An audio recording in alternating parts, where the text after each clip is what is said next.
Hello and welcome to our ESG series of Instant Insights. I'm Amalia Maiden, And I'm Martina Raveni. and this series explores the topic of ESG, discussing why this theme is more than just hype for the future of businesses and taking a brief look into the latest news headlines of interest.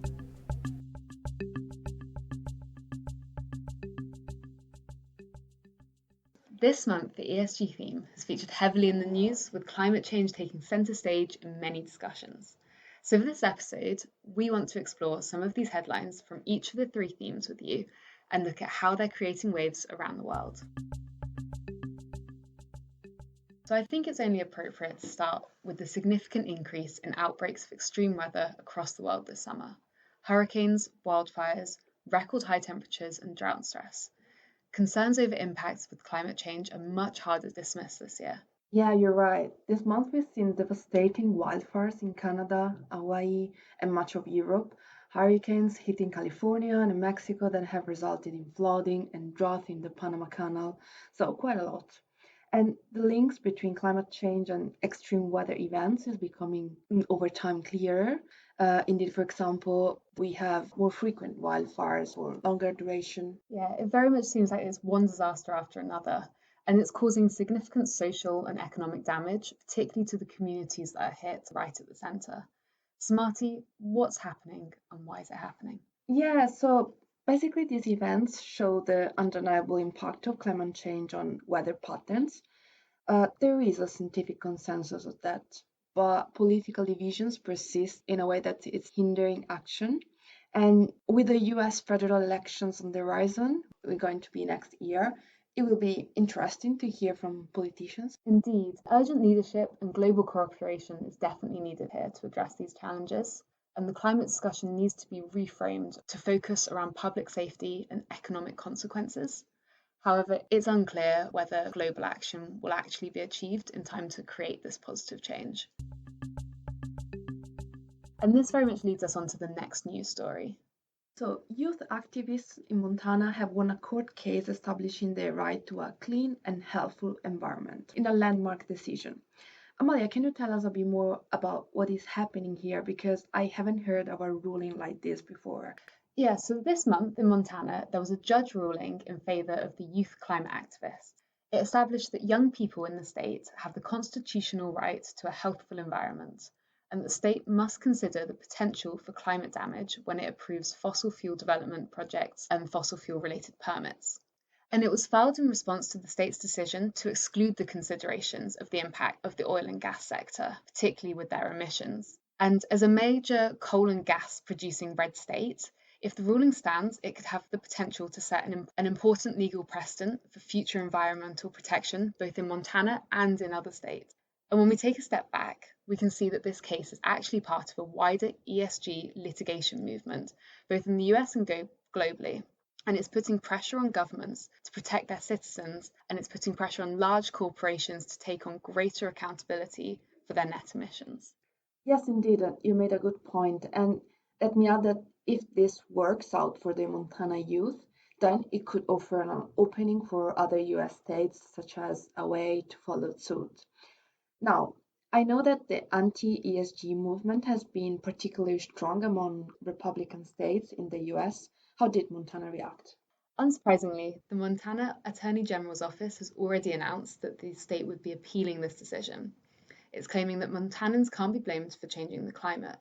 Although, as a state with 9,000 oil and gas wells, 4 oil refineries, and 6 coal mines, there will be a lot of corporate support to have this ruling overturned, regardless of whether the statement's true. So it's definitely a story to watch, particularly over the next coming months, and the outcome will likely set an example over the US as to who has the final say in climate decisions, whether it's the citizens or corporations. And now, turning a bit closer to home for us, there's been a lot of news focus on the revival of the mining industry in the UK's southwest county of Cornwall. Yeah, this month, Cornish Lithium, a mineral exploration and development company, has secured nearly £70 million worth of investment from the UK Infrastructure Bank. And currently, with the significant growth of the global energy transition market, the UK is aiming to enter the global battery market by investing, for example, in this case, into the development of its own lithium supply. And this decision to reinvest in the Cornish mining heritage follows a series of decisions, not only in Cornwall itself, but across the whole country, to invest heavily in renewable technologies, with extensive offshore wind farms also being introduced to the Cornish and Scottish coasts. So, following the disappointing withdrawal of commitment to the Britishvolt battery factory back in autumn 2022, does this new investment into Cornwall hint at a brighter future for the UK industrial sector? Yes, and as you just said, we are increasingly seeing the UK is striving to secure its own lithium supply and proactively taking measures to navigate through this volatile market landscape. And a move in this direction is Cornish Lithium and the substantial investment it got it from the UK Infrastructure Bank.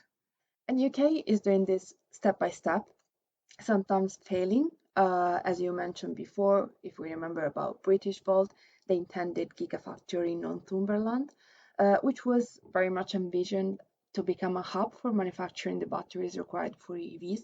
However, the company faced significant financial challenges and then collapsed basically at the beginning of this year and into administration after it ran out of money.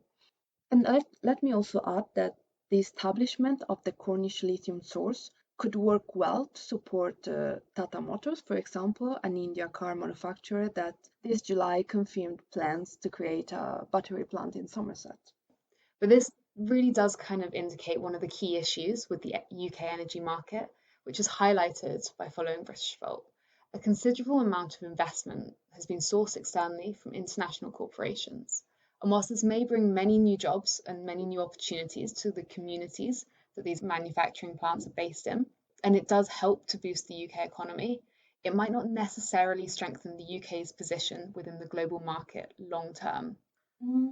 I don't know exactly if this new investment into Cornwall will secure a brighter future for the UK lithium supply chain, but I need to say that this is definitely a good approach aligned with the country's aspirations to establish a domestic lithium mining industry in order to, yeah, as we know, facilitate its transition to electric vehicles.